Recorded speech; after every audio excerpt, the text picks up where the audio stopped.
Today I've got my September and October lookbook. Whilst these were not overly prolific months, I am really happy with everything I've made, so let's get right into it. Really quickly before we start, I did do 2 alterations this month. This is the Vogue 9345 shirt or dress turned into a cropped shirt with a tie front. Both of these did have short sleeves on them and I never wore them. I don't like the restriction, and I even did like a full bicep adjustment and fitted these sleeves to me in such a way that there was plenty of range of movement and they weren't tight in any way, but I just don't like the restriction that came from the short sleeves on either of these shirts and consequently never wore them. So I've taken the sleeves off and finished off both of the armholes with bias binding, and I'm really pleased that I did because these are going to go straight back into the wardrobe, and whilst it's definitely the wrong time of the year to wear them now, they will get worn when the weather warms up next year. Then we have the first of my border print experiments. I had 1.8 meters of this viscose fabric that I got from the textile centre, and I bought it because I thought it was exactly the same all over print as this one that you can just about see back there, just with a different border on it. When it arrived, it is actually a different enough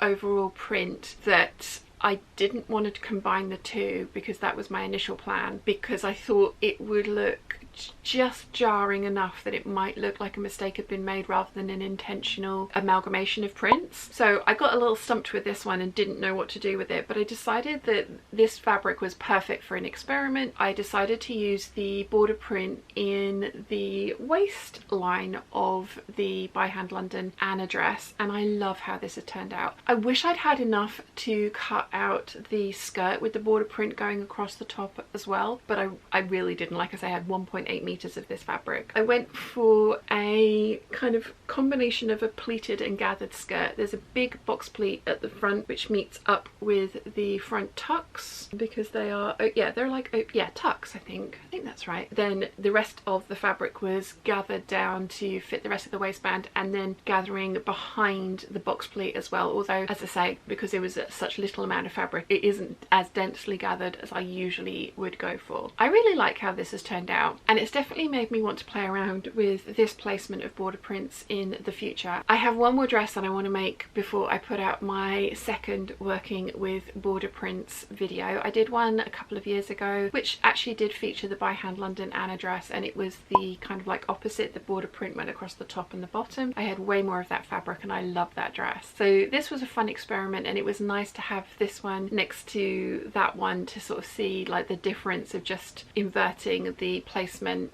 of some of the border. So yeah, really happy with this one. I am not sure that I'm going to keep it because out of the two, which this one you'll see in a little bit, I think I prefer how this one looks. It's a little more me than this one, but I'm going to keep it in the wardrobe for a while and see if it gets worn, and if it does, excellent. If not, hopefully somebody else will love it. Next up we have the Vogue 9265, which there is a full sew along for on the channel. There's also a mini tutorial that's pulled from that sew along, which is bagging out the armholes for a clean finish on the inside of the garment, as I know you guys like a mini tutorial, especially so that you don't have to like scrub through a 2-hour long sew along to find the pieces that you are looking for, even if the video is chaptered. I really love how this has turned out. I did make some alterations to this, which I do talk about in the video, to make it look a little bit more like the pattern envelope. The sleeves, I've added 2 inches of width to them and I think they only just look like the pattern envelope. And I also amended the skirt because the pattern was drafted with one skirt piece that you cut 4 times, 2 for the front, 2 for the back, which meant you would have a center front seam. I just think that's really lazy drafting, so I altered the skirt pieces so that the skirt front is a 3-piece skirt and then the skirt back is the original 2. I made it so that the skirt front pieces lined up with the princess seams just to give it a more polished look, in my opinion. This is a polyester chiffony type fabric that I got from Lady McCall. They do have a tiny little bit left as a remnant on their website, and if it's still there I will link to it in the description down below. I decided to use this fabric because I think the print is absolutely beautiful and I really wish they'd bring this out on a viscose, but it was something that I was willing to sacrifice to the wearable muslin gods to see if I liked the finished dress, and I really do. The skirt is not not as full and floofy as I personally would like, but that's an easy fix. And again, as I say, the sleeves also not quite as floofy as I usually would like, and again, that's a really easy fix. The thing that I do love is the bodice. I did lower the neckline by 1.5 inches, so it ended up being 7/8 of an inch, and I'm really glad that I did, because I think it's a much better look on me and it's a neckline that I prefer. So all in all, I really love the bodice of this dress. I think it's a great basic dress. If it's a pattern that you've got in your stash, it's going to be one that's really versatile if you enjoy pattern hacking, because you can put on a bunch of different sleeves. You could do it sleeveless, you could put on a bunch of different skirts, and you will, I wouldn't suggest you do it skirtless, but whatever you decide, you've ended up with a bodice that's a really nice fitting bodice, and it's a really plain bodice as well, without too many like frills or darts or anything going on that will show off a large scale print like this one really well. So I'm really happy with this dress. I don't know that I'm going to keep this one. I am at that time in my life where polyester is not the most fun thing to wear, especially during hot flushes. So I have tried this on for the twirls and the video, and I love how it looks. I don't like how it feels. I have fully lined the bodice with cotton lawn. The skirt is fully lined with a viscose Americaine that I get from the fabric room, but I did leave the sleeves unlined because there is a slight sheerness to this fabric which I thought would look really nice with these sleeves, and also I wanted the kind of movement that this would give, and I just don't like the feeling of polyester next to my skin. As I say, I wish Lady McCall would do this print on a viscose or a cotton lawn or both, because I think it's absolutely beautiful. Also, like with an ivory background, I think that would be gorgeous. Dark navy background as well, also gorgeous. I wonder if we can talk them into it, but I'm not sure that this exact dress is going to survive in my wardrobe, but the pattern definitely will be used again, and like I will add different sleeves and skirts on, as I mentioned, to give me a really lovely finished result, which hopefully is a little different to some of the other TNTs that I have and you guys have seen me make a million of. They were my September projects, and then we moved into October. First one I finished in October was this. It's the 7974, which is the dress that I've made multiples of and made multiple videos about. I absolutely love this thing now that I've got it to fit me the way that I want it to. I decided to add on cuffs from the border of the fabric because I didn't want to just do elasticated bottoms to the sleeves. So it's got a cuff and a continuous lap, and there is a tutorial on the channel for that if you prefer that finish to just an elasticated end of your sleeve. Both are great, but this is just something that I thought the border print would help tie everything in. I added on the collar, and then this time I put the border print around the bottom hem of the dress, which is a really easy and standard way of doing this. This skirt has around about 3.5 meters of fabric in it because I had 4 meters of this fabric in total. So I was able to cut the collar pieces, and I have done both sides of the collar, although if you are strapped for fabric you don't have to. You could do the underneath collar out of the overall print if you are very limited on the amount of border print that you have. But I had to cut the sleeves out of the main part of the fabric that was above the border print, and because of the length of them I would have ended up with a really short skirt if I had gone for what was left of the width of the fabric basically after the sleeves were cut out. So I cut the 2 sleeves out of the top part of the fabric, and whatever was left I used for the collar and also a little bit for the cuffs. The rest of the bodice was cut out as close to the top of the fabric as I possibly could, which then dictated how much fabric I had left for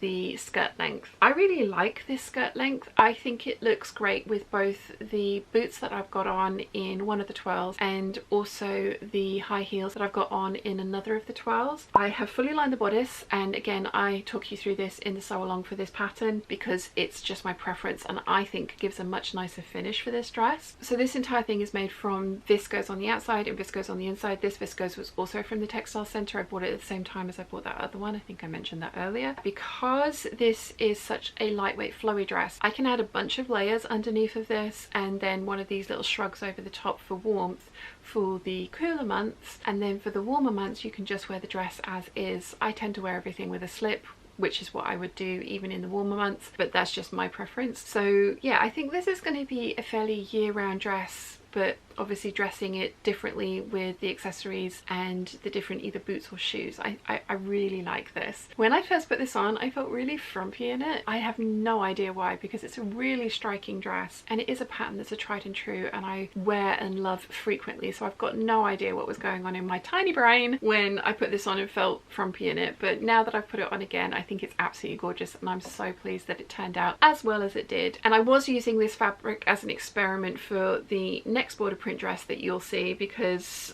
the next one I couldn't get any more of, not that I could get more of this one, but I had exactly the same amount, 4 meters, and I was willing to experiment with this because this and the other one that you saw cost me £20 including shipping for the 5.8 meters in total that I bought from the textile centre. I do love the textile centre when they're open, so yeah, pleased with this one. I really like this one. So once I determined that that fabric and pattern combination were a winner, I then moved on to this one, which is a fabric you guys might recognise. I bought some of this for myself from Stitch Fabrics years ago and made up a trouser and top set, which I absolutely love. Mum fell in love with it too and wanted some of the fabric for herself, so I bought what was left, which was 4 meters, and it's sat in her stash ever since because she wasn't ever really sure what to do with it, and then she kind of decided that it was maybe too bright and vibrant for her, which is perfect because I'm a spring season, so bright and vibrant is great for me, even though this is on a black background. I fell in love with this particular dress from the Karen Millen, Lydia Millen collaboration collection a couple of years ago. I've been bugging Lady McElroy to make striped fabrics in the exact shade range of, for example, their Savannah print or their Cobra Corsage print in the different colours. I think a stripe that matched that fabric perfectly would be amazing, as would a check and a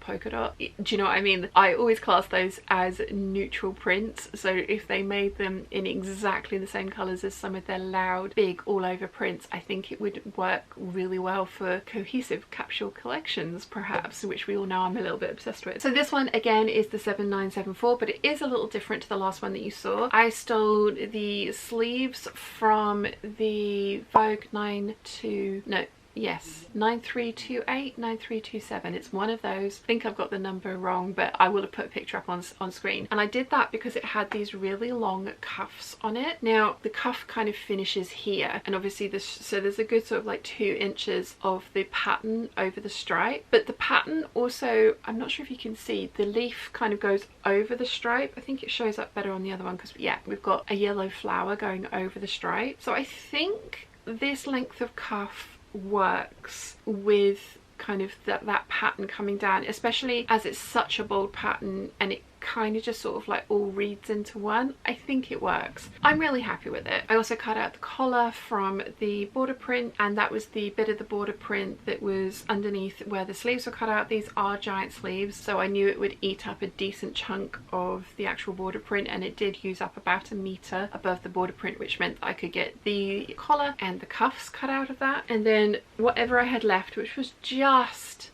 a smidge over 3 meters, I used for the skirt. And for this skirt I've done a box pleated skirt, so there's like multiple box pleats sitting on top of each other. I have done a sew along or a tutorial for a pleated and gathered skirt, which you can find up here and I'll link it in the description as well. This is exactly the same principle, but rather than gathering behind the box pleats, you just pleat the rest of the fabric down, and I think it's turned out beautifully. I love how this one looks. This was quite a wide fabric and it had the border print on only one edge, so I again went for the longest skirt that I could possibly get out of this to use as much fabric as possible and also kind of really give an impactful dress. I love this. I think it's absolutely gorgeous. I'm so pleased with how it's turned out and I want to make more. I do have a couple more border prints in my stash, but they are all on quilting cottons, so they will need to be different styles of dresses to work with the texture and drape of that fabric, but I'm not ruling out making another one of these in the future if either Lady McElroy actually do take up my suggestion and start making stripes that perfectly coordinate with their other prints, or if I find another border print that I love as much as this one. Then I made the dress that I am currently wearing. This is the Vogue 9199. As you can see from the envelope and what I am currently wearing in the twirls, I have evened out the hem on the longer version. I love a high-low hem, but I just decided that I wanted this to be as wearable a dress as possible for me, and an even hem was something that I think I would use and prefer over the high-low hem, and that's proved correct over the years, because this is, I think I've made like 8 of these now, although my mum and niece have most of them because they were made in polyester fabrics, either scubas or pontes or velvets, which are absolutely gorgeous. But as I said earlier, just not something that I am able to wear at the moment. So they've all gone to family members who are wearing and loving them. This is a super thick cotton from Stitch Fabrics, and it's absolutely gorgeous. I actually have 2 lengths of it. Mum bought some for herself when I bought this one. Unfortunately, Mum bought just over 2 meters and I bought just over 3, because this was going to be a Jackie dress for my make 9, but I didn't have enough by about ½ meter, and then I didn't have enough of the other one of this fabric for the 9199 by, again, about ½ meter. So I need to put my thinking cap on for what I'm going to make from that one, but I'm so happy with how this dress has turned out. If I thought scuba had the factor, this is unreal. It feels absolutely amazing. I love it. I have probably made the sleeves on this dress maybe a touch longer than they necessarily should be. They could possibly be an inch shorter, but I also kind of love how long they are and how they do kind of cover my hand a little bit. I'm a cold creature, and so like the super long sleeves that, despite me moving around, still cover like my wrists, love that. The print on this thing is absolutely gorgeous. Next time I go to one of the shows, or I go to anywhere where Stitch Fabrics are, I am going to keep an eye out for more of this cotton fabric. It's one of the ones that I think is ex-designer, because it has the Italian details on the side on the selvage, and it's the same kind of writing and detailing that I find on some of the other ones that I've got from them. If I can find some more of this weight of jersey, I will definitely buy more of it, and I will definitely buy enough to make a Jackie dress, so that 3.5 meters that I need, because I just absolutely love this. I think it's gorgeous. I really like it with this brown shrug over the top. I've got my brown boots on as well, which is what I was wearing in the twirls, and I think this looked great together. I've also got some ivory leather boots which are going to look amazing with this, with possibly either a green cardigan or a pink cardigan over the top. I am so over the moon with this dress. I think it's absolutely gorgeous. So happy. I will work out something to do with the 2.5 meters I've got of the kind of same base, but it's a pink paisley kind of pattern that it's got on it, floral paisley. But yeah, I will work out something to do with that fabric, because I want more of this. This is fabulous. It feels like a hug. It's wonderful. Absolutely over the double thumbs up, over the moon with this one. I got this done at the beginning of November, and then I moved on to making these shrugs, and I made 3 of them in one day. They are super simple projects. So I started off with this one, which is made from a merino wool jersey mix that I got from the very lovely Melanie, all the way from New Zealand. I absolutely love this fabric. The colour is gorgeous, and it is a beautiful, as I say, wool jersey. So I was thinking, oh yeah, I'm going to make a base layer, I'm going to make like a Paola turtleneck tee, and it's going to be absolutely fabulous because it's a really fine fabric, but it's going to keep me nice and warm. But I am a really ridiculously sensitive creature, and wool makes me itch. So this got put back in the cupboard for the longest time because I really just didn't know what to do with it. I wanted to make something beautiful. I had just a touch over a meter. Then it occurred to me when I was cutting out this and this one that, oh my gosh, this would be perfect. I only, as I say, just had just over a meter, so I didn't have enough to do the double width collar that I did do with the bright emerald green viscose jersey one that you saw earlier this year. I'm really glad about that. I do love all the tucks and ruching detail in that collar on that jersey one, and this is as lightweight and drapey, so would have looked really pretty, but I do think it looks a lot cleaner like this, and I'm really pleased with it. I've also added on the cuffs contrary to the pattern. The pattern would have you add them on so that the seam allowance is on the outside, and then you turn them back and tack them down, but I decided that I kind of wanted these to be wrist length on me, especially given how drapey this fabric was, and it was going to stretch a little bit because technically these cuffs are meant to come to about here, and they do on some of these, but I wanted these ones to be longer, so that's what I did for this one, and the same for the brown one and the orange one. Made this one next. I got this fabric from Pound Fabrics, and they do still have it in stock, so I will list it down below. I really like this. I did buy this thinking it was going to be a slightly brighter orange because I wanted it to go with my goldfish viscose fabric that I've got a dress cut out of and I've got another dress made up in. I don't mind that it's slightly more kind of burnt orange than bright orange though. I think it's gorgeous, and it goes really well with lots of things that I've already made, so I absolutely love how this one has turned out. This fabric is not quite wide enough for you to squeeze this pattern out of a meter of it. The collar pieces get cut on the bias. I think you can see there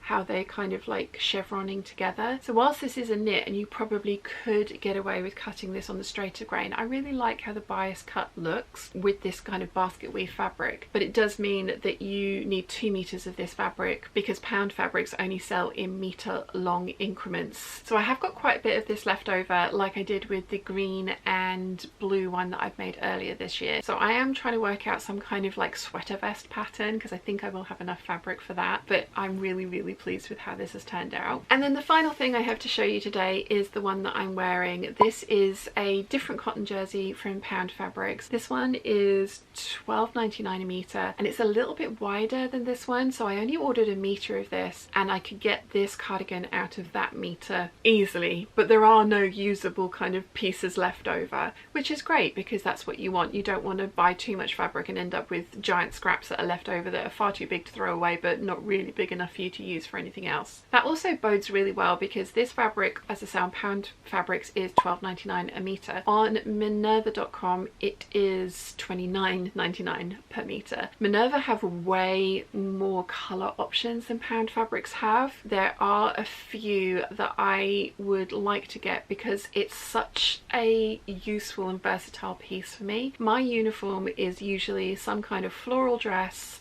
or top and skirt and then a cardigan over the top. I'm very lucky. I have a wonderful mum who knits for me and is currently knitting me an apple green cardigan that I'm very excited about and will show you hopefully in December. But it would be nice to have a few more of this particular shrug because it just goes so well with my overall aesthetic and silhouette, I think. I really like it. So there are a few colours that are only available on Minerva that I will be splurging on next year, and I'm really grateful that I've worked out that I only need a meter of this because I did buy 2 meters of the yellow one that I made earlier this year, and yeah, only a meter of this, and like I say, teeny tiny scraps left over and that's it. It did take some kind of jigsawing to get everything cut out correctly, but it was totally doable and I love the end result. I finished making all 3 of these cardigans on the 5th of November. So that is my September, October and beginning of November lookbook. As I say, I am super happy with everything that I've made. There are 2 things in there, one of which is definitely going the 9265. It's absolutely beautiful. I love the dress, I love the print, I hate the fabric. I feel uncomfortable in the fabric. It was wearable muslin fodder, so I don't feel like it was a waste. It's a beautifully made dress. Fingers crossed somebody will love it. I'm going to offer it up to friends and family first, and if not, I will put it up for sale. And the other one is the border print dress. I'm really glad that I experimented with that 1.8 meters of fabric because I had no other clue what I was going to do with it if I didn't do the kind of dress that I had made from it. I just think given that I've got another border print that's incredibly similar that I prefer, I'm going to reach for that one over the kind of narrower 1.8 meter dress because that's just my preference of how I like to get dressed and the things that I like to wear. So I think those 2 are the ones that won't survive a cull in my wardrobe. But overall, I'm incredibly happy with how everything has turned out. Let me know in the comment section down below which one is your favourite and why. I'd love to hear what you guys think. If you guys have enjoyed this video, you might want to check out this one here.